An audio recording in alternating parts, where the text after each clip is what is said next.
How did you enter this business?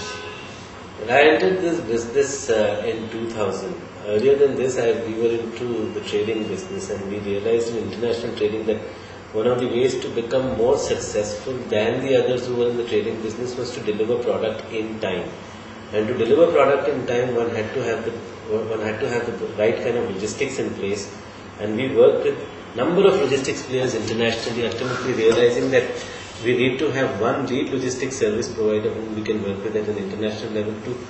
deliver the product from the supplier as a trader, to deliver the product from the supplier to the end user in time, was giving us some more income or was giving us some more profitability and royalty as compared to other traders. And that's when we realized the power of logistics, and that's when we entered into, as a company, entered into the logistics arena in the year 2000. What are the major strengths and highlights of your company? The major strengths and highlights of the company, I think we are a different company which has initially started with what I call as the soft assets, or the business which is asset light, or the service lever part of the business, where we started a company where initially we were into vanilla type of freight forwarding, went into further services of becoming a supply chain service provider, where we became the logistics arm or division of a customer, where we would do everything for the customer with regards to placing the order on the suppliers, seeing that the supplies were coming in time, warehousing it, giving the product to the various stores or various manufacturing centers, as the case would have been, in time for it to be manufactured or to be sold, giving an IT system to have visibility over the whole thing in terms of where the product is, when it is needed, how it is going to be moving.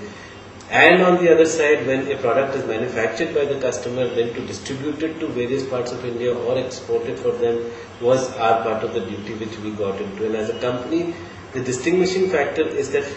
moving from those service levers to asset-heavy infrastructure levers was the biggest challenge and change for us,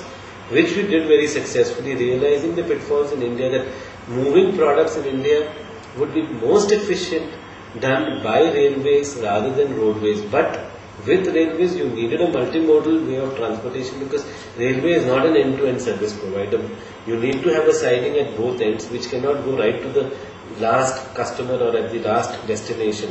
So you need double handling, you will need road connectivity for the last mile. But given all this also, railway is cheap. So hence we put in our money into the railway business.